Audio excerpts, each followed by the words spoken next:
Welcome to the Pacey Performance Podcast. Today, I'm speaking to researcher and sports scientist Tim Suchomel.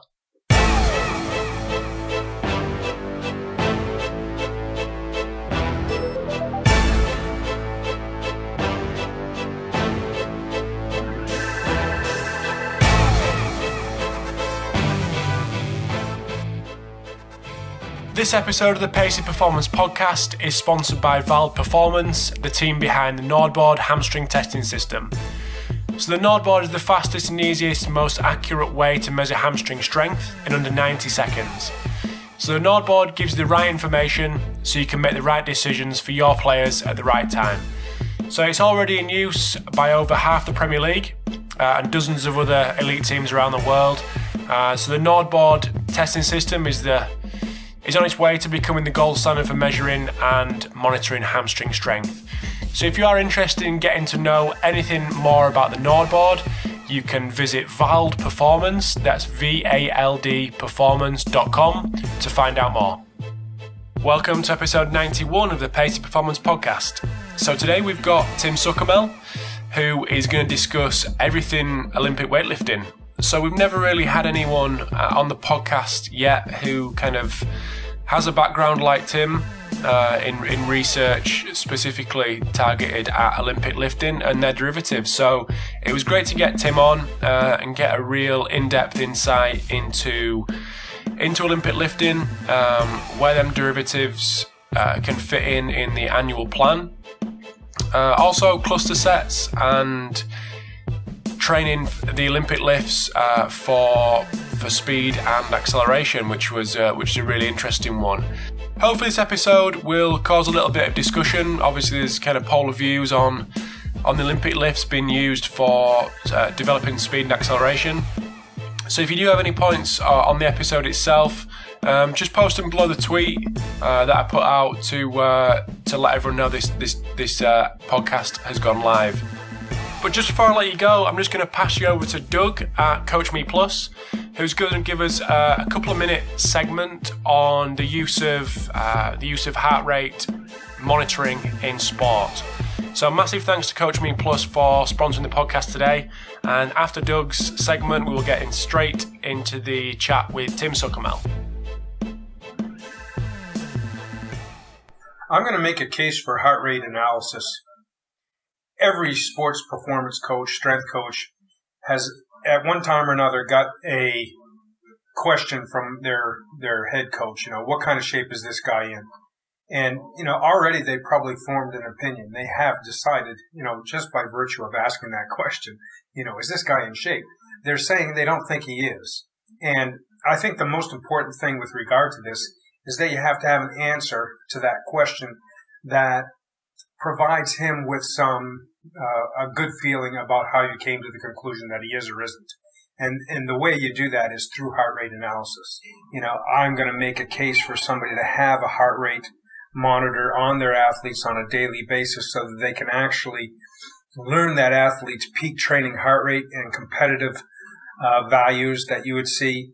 You'd also easily recognize their recovery values, the percent of recovery from bouts of work. As an example, a football player on a 8-play drive, you've got, stops and starts. You've got whistles in the performance, but you also have a work and recovery value. In hockey, you'd have the same thing going on. You've got a shift which requires, 45, 50, 60 seconds of work, and then you have, recovery values. And if what the level of intensity that this guy's working at is at 90 to 100% of his peak heart rate, or as we like to refer to it, as his peak skating heart rate or his peak, in-play heart rate.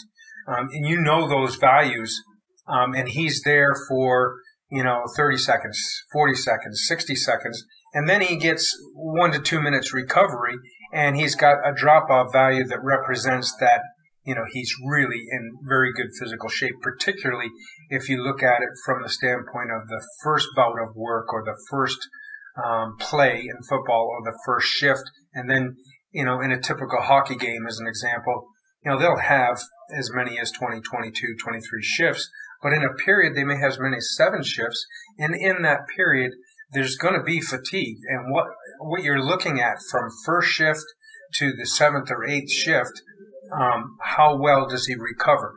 Having heart rate monitors allows you to see that percent recovery. And if you can have those values to actually show coaches, yeah, this guy's in shape, or perhaps he's not, how are we going to work on his level of fitness from there?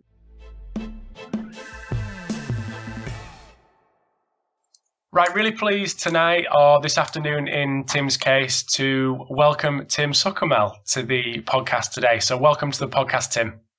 Oh, thanks for having me. I really appreciate you taking the time and having me on. I did all right with the surname, didn't I? I got it. You did. Nailed it. You know, a lot better than a lot of other people, I'll tell you.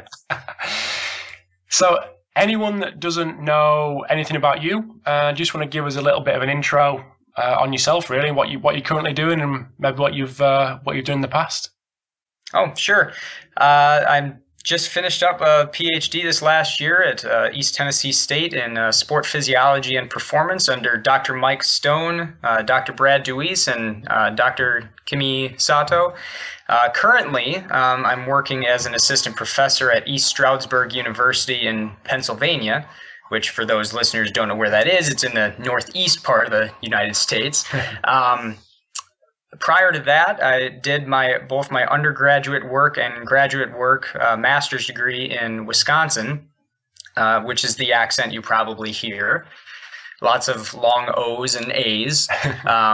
But other than that, that's my background there. You know, during a doctoral student, I was also functioning as a strength coach and sports scientist for the baseball team, and also worked within the Olympic training site for weightlifting at East Tennessee State. Mm-hmm. So your link with Sophia Nymphius, I forgot to ask this off air. Where's that link come from? Well, link with Sophia was a lot of just knowing through people. So Dr. Mike Stone had also worked at Appalachian State with Jeff McBride, and honestly, I met her through Twitter conversations and eventually at the NSCA National Conference, where we finally had a chance to meet face-to-face and, just kind of built since there. Mm-hmm. The beginning of all relationships on Twitter, innit? It seems to be a lot because, same story with Jason Lake and Paul Comfort is the same story. You end up meeting them face-to-face after a while in one place, and, now we're all doing collaborations. It works out well. Absolutely. So people know you for your interest in weightlifting. So where did that start? Well, being, like most people in our field, I started as an athlete. My background was pretty much in baseball and did some running here on the side. But being a baseball player, always interested in different ways of training and improving our performance. I mean, I was never the biggest guy or the best guy, so I was trying to find the best ways to perform. And eventually, when I ended up getting to grad school, I worked under Dr. Glenn Wright, and we discussed a project of looking at weightlifting catching movements and weightlifting pulling derivatives. So those that excluded the catch. And the interest came there in that we ended up finding, potential superior training effects with pulling derivatives. So it kind of blossomed from there. And having worked now with Brad Deweese and Mike Stone, it's kind of grown and continued to be interested in the area, where now we're doing more research when it comes to time normalization of these different movements to see if we can create greater impulses, rate of force development, etc. But honestly, it really comes from trying to find the best method to train our athletes. Since people really love to implement the weightlifting movements, we want to know if we need to be catching all the time or if we should be incorporating more of the pulling movements. Mm-hmm.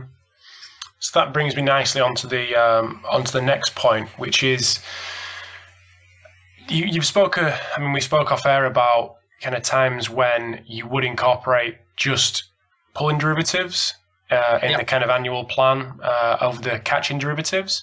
Do you just want to talk to us a little bit about, firstly, why you do that? I mean, you've touched touched on it slightly there, but why you do that, and maybe what kind of individuals or sports or training phases that would be most appropriate for? Yeah, absolutely. Well, there's a number of benefits to simply just using pulling derivatives that many people may not even consider, because it's one of the tradition-based things that we're just going to continue to use things that other people have done in the past, such as catching. But one of the things being that the weightlifting pulling derivatives they're less technically demanding when it comes to the technique, because I'm sure a lot of coaches can attest that some of their athletes really have a difficult time learning how to catch properly, whether it's the snatch or whether it's the clean. Depending on who you read, there's a dissertation by Potts that talks about 2 weeks for an efficient catch phase, but then there was a recent article this last year by Hogg that talked about 4 weeks of learning a proper catch phase, basically. And that's just one of the many benefits when it comes to a derivative, or pulling derivative. But the other thing to consider is we know that there's going to be a low injury rate when it comes to weightlifting movements, but you also have to consider the stress that you're putting on the joints in relation to how many reps you're performing. For example, it may not necessarily be appropriate to implement a power clean for 10 reps in a row. It's just a lot of stress on the shoulder, the wrist, the elbow. Not to say that you wouldn't be able to do it, but compared to a pulling derivative where you just complete the second pull at the end, you may actually end up with a more neutral shoulder that's just going up and down. Your wrists aren't flexing forward or backward, and your elbows, for the most part, are locked until the continuation of the second pull. But one of the biggest benefits is actually the ability to overload them, overload the triple extension, that is, because with some of the derivatives, you may actually be able to use loads in excess of a 1RM clean or a 1RM snatch. For example, you may take the clean pull from the floor or a snatch pull from the floor, from the mid-thigh. All of these movements, due to the decreased range of motion and the elimination of the catch phase, may actually allow you to use loads in excess up to possibly 140% is what Paul Comfort's group looked at in some research. But the potential adaptations to this may look at greater force production, rate of force production, but also the range and of power over or across the entire power curve. So that's obviously half of the question, but the other half of the question, when it comes to implementing them in a resistance training program, one of the things that we can consider is actually we can use them throughout the training year as long as we are using them to fit the goals of each of the training phases. So we often use, I say we, those that I have worked with, we use the phases set up a phase potentiation model. This coming from Minetti, Zampiro, and some work from Stone, Deweese. But we're looking at how the previous phase is going to enhance a subsequent phase. For example, we talk about the strength endurance phase building work capacity and cross-sectional area, but how this is going to increase our ability to gain muscular strength, but then the ability to gain muscular power and rate of force development beyond that. So when it comes to certain phases, if you think about a strength endurance phase, there's several different ways that you can do this. So strength endurance phases are typically associated with a higher volume of repetitions. We're trying to increase the work capacity, cross-sectional area of the athlete. So typically you think about reps of 10 or so. There's a couple different ways that we've looked at doing this. One way is that you can actually use what's called a clean pull to the knee. That there's a couple technique articles out there. A clean pull to the knee, where you're primarily working on that first pull, from the floor to the knee. But what this is going to allow you to do is engage that posterior chain musculature, the glutes, the hamstrings. But what this is also going to do is actually help you with your technique in subsequent phases. So overloading that movement down the line. But another way that you could do it is also use clean pulls or snatch pulls from the floor. Now, they don't want anyone to freak out yet because it's a lot of work, obviously, to go from the floor to the mid-thigh and then complete a pull. However, some really recent work by Hoff and a couple of his students have looked at some high volume repetitions with relation to cluster sets. And what we know cluster sets are going to allow us to do are maintain that force production and maintain that technique over the course of multiple sets. So what this will also allow you to do is maintain that overload, but also will allow the coach to offer some feedback throughout the set. So if you think about doing sets of 10, you may be doing clusters of 2 repetitions or 5 repetitions, dependent on how technically advanced the athlete is. So Tim, where would you place, I mean, you mentioned cluster sets there. Would there be a specific time in the year that you would use them to get maximum benefit? So when it comes to the cluster sets, I'm thinking that the best place and what the research seems to agree with is looking at high volume repetition. So if you're looking at an athlete that has a sport, whether it's late, if their off season starts in the summer, but as they progress, they have a fall sport or even a winter sport, it's going to be earlier on. Not to say that you can't use cluster sets with a lower volume of repetitions, but technique really isn't going to break down nearly as much as they would with a higher volume of repetitions. Mm-hmm. So from what you've said, especially with regards to the amount of time it's going to take to teach the full clean or the full snatch, why, unless you're a weightlifter, why wouldn't you just do the pulls and just forget about the catch completely? That's a really good question, and it's one that I often discuss with a number of other people. It's one of the things that no one can debate that the most specific sport that a catch phase is going to be specific to is the sport of weightlifting. Now, does that mean that only weightlifters should only catch? No, not necessarily. I am a proponent of using both a combination of pulls and catch phases and catching movements. So, but I will say that there's probably a time and a place to catch, in the sense that the reps are probably going to be lower. And, if we really want that deceleration speed to drop onto the bar, that may be specific to a certain phase as well. So it's not to say athletes shouldn't be catching. It is, they have to be doing it at the right time of the year. Mm. But it's also to say that what we have seen in our research, whether it's Comfort's research, the research that we've done as well, what we're seeing is that the benefit the benefits are going to be similar between pulling movements and catching movements, whether it's during the second pull or actually following the second pull during the load acceptance phase. Mm-hmm. So is that, right, I suppose you just answered my question. I was going to say, is that load acceptance missed without the catch? But you obviously said potentially not. It's actually not. Okay. We have a couple papers in review right now, so we're anxiously waiting to hear back about those. But a couple papers that myself, Paul Comfort, and Jason Lake have put together, where we looked at following the second pull, as in that whether there's a short flight phase or afterwards, where we looked at the center of mass of the system, basically looking at the mean force production, the loading duration, but also the work completed. And what we found is that weightlifting pulling derivatives either produce a similar or greater load acceptance demand, if you will.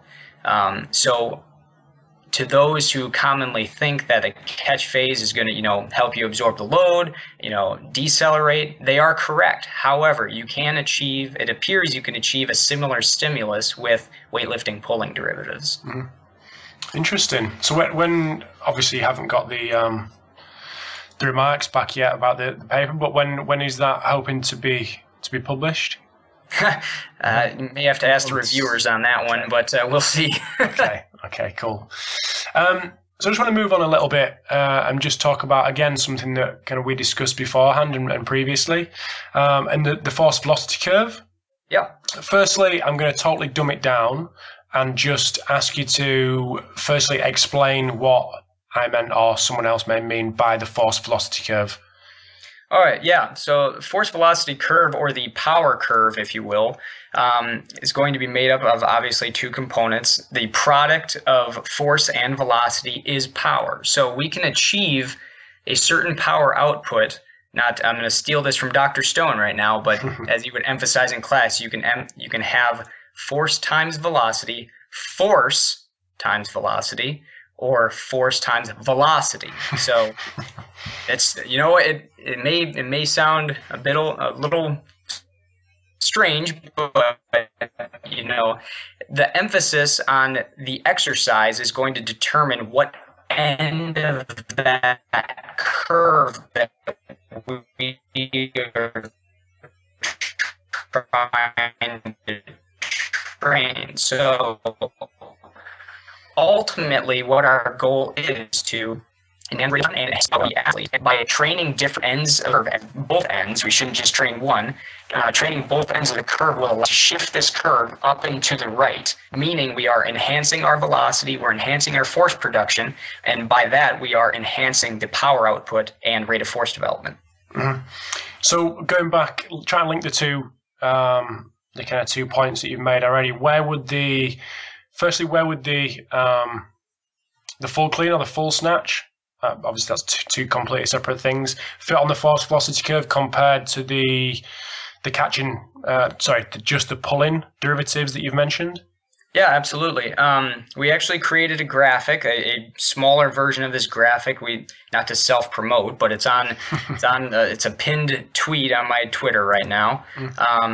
But if you want to know where some of these fall, theoretically, the power clean and snatch is actually going to fall pretty much right in the middle of the curve. It is going to be a high velocity movement that we can use a moderate to higher amount of weight. However, when it comes to pulling derivatives, we have a clean and snatch pull from the floor further towards the force, and then, you know, clean and snatch pull from the knee, counter movement shrug, and then mid-thigh pull all the way down on the highest end of the force curve, or the force side. So the reason for that is that we have a smaller amount of displacement and an elimination of a catch phase, which will allow us to use greater loads. Greater loads are then going to increase the force production with the system. So moving away on the other side, we actually have the mid-thigh clean, or the clean and snatch from the knee, the mid-thigh clean and snatch, the hang high pull, and the jump shrug going up on the velocity side. So, and we actually have research to support the notion that a jump shrug and hang high pull is actually going to produce a greater velocity and power for that point than a hang power clean. So it's kind of interesting how a power clean and snatch is going to pretty much fall right in the middle where we have pulling derivatives on either side. Mm-hmm. So when it comes to alternatives to the Olympic lifts, what are the, I don't know, probably phrasing this horribly, but when it comes to alternatives to the Olympic lifting derivatives, mm-hmm. what kind of exercises are substituted for someone in maybe a team sport setting that's maybe not got the time to, or the facility to be able to perform the Olympic lifts?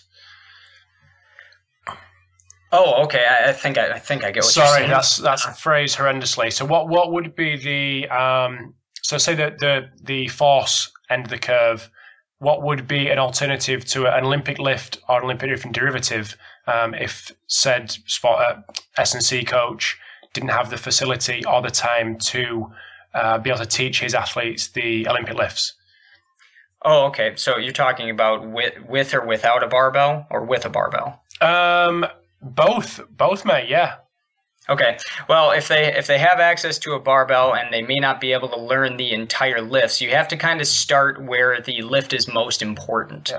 So the most important aspect of the most important part of the Olympic lifts is going to be the second pull. I don't think that would be debated, because that's where the greatest force production is going to take place, the greatest power is going to take place, rate of force development. So we would typically start with a mid-thigh pull. So once you get used to doing that mid-thigh pull, it's pretty much a concentric action at the time. So what we end up moving to from there is we may do a counter movement shrug, which is very similar to a mid-thigh pull, just with a little dip prior to. You drop down into the mid-thigh position and then extend out of it. But you may also start moving down towards the floor. What I mean by that is you go from the mid-thigh, you move down to the knee, maybe do a pull from the knee, and then you move down to the floor where you're doing a pull to the knee and then pull to mid-thigh pull, or if you incorporate all of that together, a clean or a snatch pull from the floor. Mm-hmm. But in addition, if you want to have more of the ballistic sense, or higher ballistic, they're all ballistic, you may have a jump shrug on the other side, or a hang high pull. So a jump shrug, I can tell you, I taught, having done research on this exercise, these whoever you have, you can pretty much teach it to them in one day. It's very simple. You have a counter movement down to the knee, back to the mid-thigh, and they are jumping as high as they can. I mean, how simple is it really to ask someone, here's a barbell, I want you to jump as high as you can? I mean, if you think about it, yeah, it's very simple. Yeah. So it's something that we can incorporate with athletes that may not necessarily always be considered, but it's as an alternative, but also note that it produces high velocities and high power outputs. Mm-hmm. So there's people you see online. I'm just mentioning Twitter. It's horrendous to keep mentioning Twitter, but it seems to be a thing that I see a lot of people almost trying really hard to think of other ways to hit what an Olympic lift may hit without doing the Olympic lift. Why do you think that you're an Olympic lifting guy or a non-Olympic lifting guy? It's people are very much trying to put themselves on one side of the argument. Is there an argument to be had? Well, I mean, the fact of the matter is, and let's put it this way: I use this term or use this phrase often. I'm sure you've probably heard it before. Is there's a lot of ways to skin a cat. Yeah. But as long as it gets skinned. So the fact of the matter is we can use plyometrics to enhance power development, rate of force development. We can use sprinting. We can use, some people are using CrossFit. There's medicine balls. There's a plethora of all these methods. But the fact of the matter is it all comes down to what we're training. We're training triple extension, lower body explosiveness. And what research has shown time and time again is that weightlifting movements seem to produce, and there is research on this, produce greater effects when it comes to lower body power development compared to powerlifting, compared to jumping training, and compared to kettlebell training. So being an evidence-based guy, I'm going to follow the trend and continue to follow the research basically. And what it seems to be over and over again is that weightlifting movements are just going to produce those greater effects. And it's for a number of reasons. But the fact of the matter is, you can overload that triple extension during a weightlifting movement. You're not going to do a depth jump with 100 kilos. I mean, that's one example, but if you think about it, you're not going to do a depth jump with 100 kilos. Yeah. But again, you're not going to be throwing a medicine ball with 100 kilos. So these are just a couple maybe extreme examples. Yeah, absolutely. Yeah, no, that's all good, mate. So just one thing that you mentioned there again, which was speed development, which I'd like for you to touch on if you would, and just how all what you've mentioned translates to speed development. Obviously, that's going to be the goal of many that incorporate the Olympic lifts in part of their training program. Yeah, absolutely. So recently, Brad Deweese, myself, and a couple other of our graduate students at East Tennessee State put together a paper that discusses this, and I'm sure I can provide you the link to this. But what we ended up putting together was a way to incorporate weightlifting movements into developing top speed, especially for sprinters. So this is all going to go again with a phase potentiation model. So it's all going to start with your strength endurance phase or your general prep phase. So obviously one of the things that we're trying to do speed-wise during this phase is that it's going to be an acceleration or going to be working on acceleration at the time. So one of the things that we have to focus on during that is producing the necessary postural muscles that we need, but also to develop the characteristics that we need that will enhance our accelerative abilities and then top speed down the line. So typically during this phase, you're going to be doing some resisted runs. You know, you have your inclines, you have your towing when it comes to sleds. But in terms of weightlifting movements during the strength endurance phase, as we talked about earlier, is going to be your clean snatch pull from the floor, but also a clean snatch pull to the knee. But the other lifts or derivatives, if you will be a clean and snatch grip bent knee shrug. So what I mean by that is you're going to be in a mid-thigh position and it's going to be shrugging. What this is going to do is it's going to strengthen the musculature. You know, you have your low back, your glutes, your hamstrings, but it's going to enhance the postural musculature that's going to be needed in later training phases when it comes to speed. So that'll take us through acceleration, strength, endurance. But then moving on, we kind of have a transition period. So moving from acceleration, we are transitioning to upright running or max speed, basically. And what we're doing during this phase when it comes to the weight room is we are focusing on the ability to produce really high forces, but also producing the initial stages of rate of force development. So during this point, this is where we start to implement, we're still going to implement the clean and snatch pull from the floor, but if you think about it from an angular standpoint, you think about the knees in the blocks. The knees in the blocks, your front leg is going to be at about 90-degree knee angle and your back foot at about 120.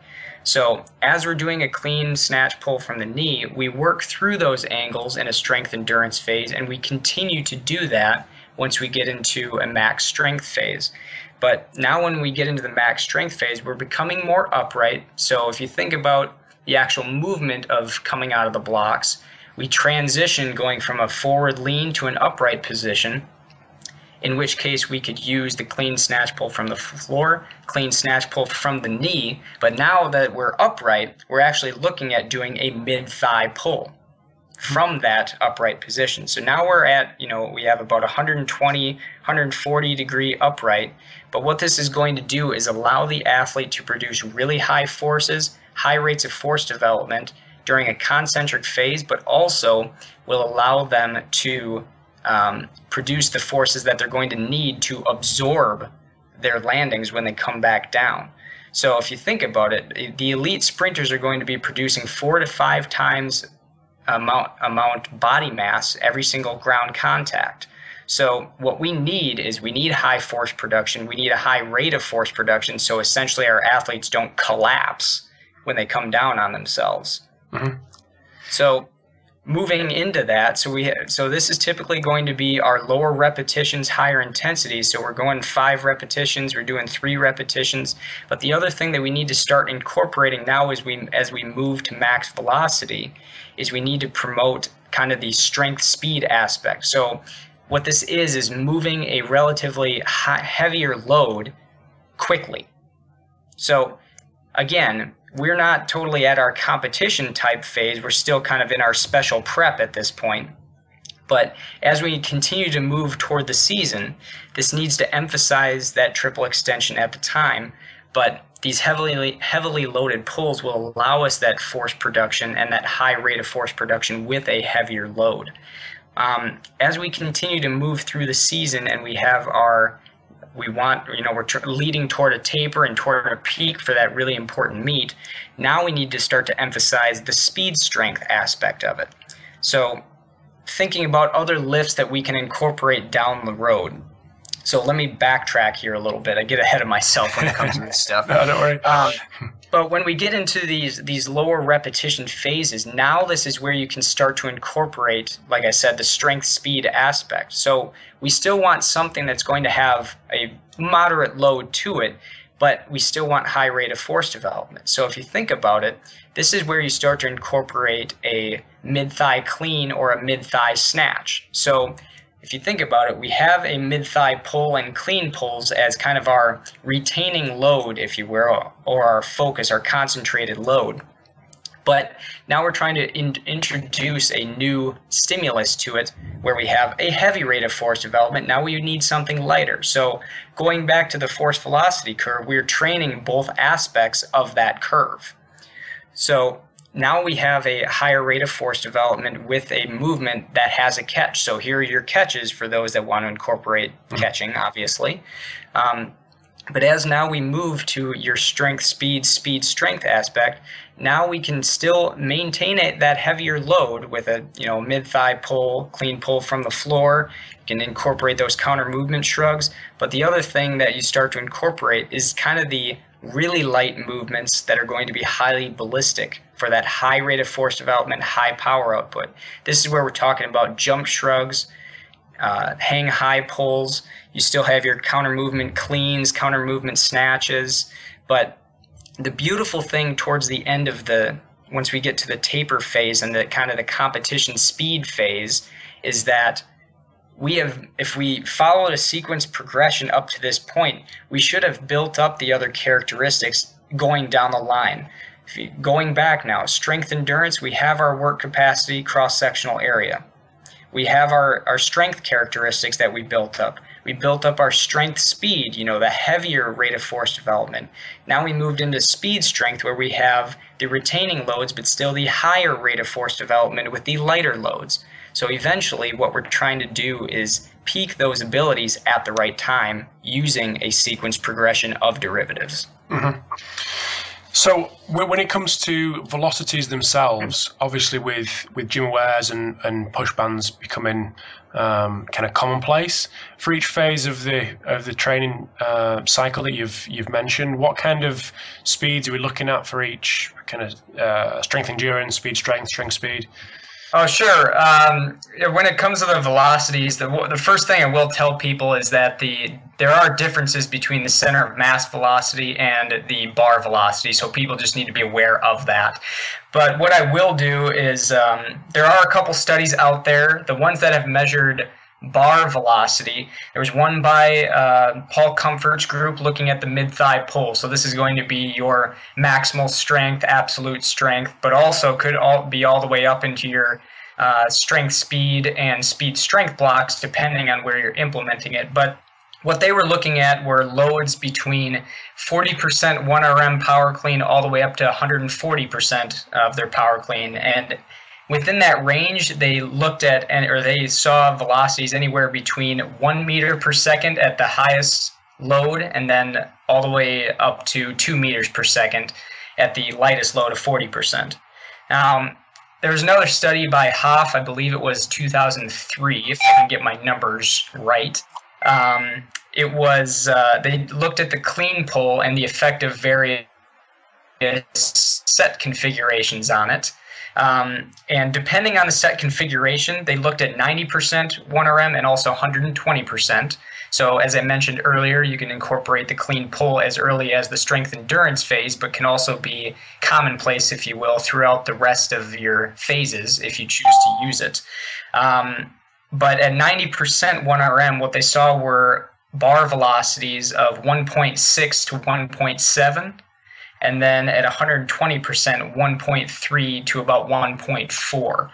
So talking about other research that we've done, we're talking now about the center of mass velocity, is we are looking at the jump shrug, the hang high pull, and the hang power clean.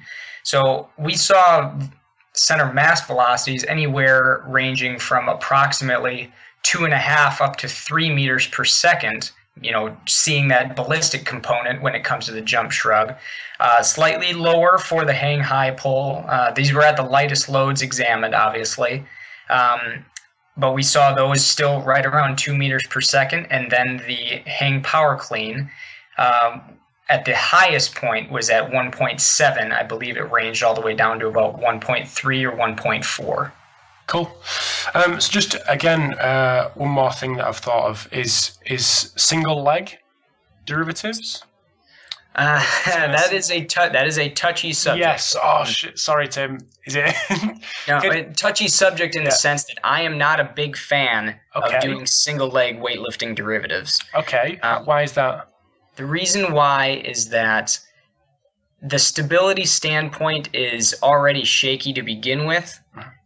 Because, if depending on where you pull, if you're going to pull forward, if you're going to pull backward, obviously if you pull the bar forward, you're going to have to chase it. And if you're doing a single leg derivative where your back leg is behind you, for example, you're going to have to chase it. And chasing single leg is going to be a lot more difficult than chasing two legs. But the other thing when it comes to it is it's really only going to be specific to a couple of people. So if you think about let's just take a long jumper, for example.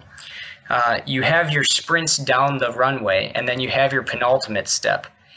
It makes sense that you would have single leg strength at that point, but I don't know that a single leg derivative would really be all that beneficial compared to a double or a multi-limb derivative. Mm-hmm. I don't think you can get the same overload, which is what you're going to be looking for. And frankly, from those who I've seen attempt to do it, it's kind of dangerous, especially the people around him. You never know where it's going to go. So what the people that you've spoke to, and obviously you've discussed this with people, what is their rationale for doing these single leg derivatives? Your guess is as good as mine. To be completely honest, I don't know that I've really heard a good answer besides them saying that they claim it's going to be more sports specific. But let me address the sports specific thing. And I've addressed this with a number of coaches in different sports. So if we're talking about sports specificity, the most common movement in sports is going to be triple extension of the hips, knees, and ankles. And I don't think that many people would really disagree. But that being said, we need to train triple extension with the best method that we can, which is why we use derivatives, weightlifting movements regularly in a variety of sports, and not just with weightlifting. But addressing the triple extension with a single limb, it gets a bit fishy there. Not to say that it wouldn't be beneficial in terms of a single leg split squats, but once you add the component of trying to catch it or trying to do a jump shrug with a single leg, it gets a bit hairy there. Mm-hmm. Cool. I think that's quite a nice way to round it up. But where can people catch your research? Secondly, the kind of the views, your viewpoints. I'm guessing Twitter the best place. What's the best place for you? I'd probably say Twitter's the best place, so it's at Dr. T. Suchomel. And then I actually have a link within my Twitter homepage, if you will, to the ResearchGate page that I have, but that's where most of my research ends up. And, if there's something you can't find, feel free to contact me. I'm sure we can post a link to an email or something like that. But Twitter is probably the best place to get a hold of me. Okay, cool. So we spoke beforehand about a couple of conferences that you're going to this year. Are you going to be out and about? Yeah, I'll be out and about. I'll be sweating down in New Orleans this summer. So we'll be down at New Orleans in July. I believe it's the 6th through the 9th for the NSCA National Conference. And that's really the main one that I have set up right now. But we'll be presenting more research down there. We actually have a few papers down there looking at load absorption characteristics between weightlifting derivatives. We have some time normalization down there with power time curves, some force time curves. So really interesting stuff, and I'm hoping to have some good conversation with people. Mm-hmm. So is there anything interesting, obviously apart from what you're doing, that anyone else is doing when it comes to the research and your area? There's always some interesting questions because there's always there's a lot that we don't know. I always talk about, well, there's research on, clusters, but there's not a lot of research on derivatives when it comes to clusters. Most of the stuff that we know when it comes to derivatives has to do with the clean and the clean, but there's not as much when it comes to snatch derivatives. So those interested when it comes to doing research on weightlifting movements may want to look into doing some snatch derivatives to see, different velocities, different power outputs, force outputs. But other things that are kind of in the works is it's all well and good to have a cross-sectional study to show you one thing, but one of the things that myself, Paul Comfort, are working on right now, we're working on organizing some training studies right now. Mm-hmm. So as we talked about when it comes to catching versus not catching, that's kind of what's in the works right now and should be starting up here when it comes to the fall. Mm-hmm. Very interesting. Well, thank you very much again for your time, Tim, and we'll keep in touch. Absolutely. I appreciate you having me on. Appreciate it, mate. Thanks very much. See you later. Thanks for tuning in to episode 91 of the Pacey Performance Podcast. Hope you enjoyed the chat with Tim. So like I said at the start, hopefully this will cause a little bit of discussion. So if you do have anything to post towards Tim in reflection on this podcast, just post it below the tweet that I put out to advertise and let people know this podcast's gone live. So last but not least, a massive thanks to both Val Performance and Coach Me Plus for sponsoring this episode today. And as I say all the time, any feedback that you guys have on the podcast itself, just fire it over to me on Twitter or drop me an email or whatever it may be. So I hope you enjoy the chat with Tim, and I'll speak to you in episode 92.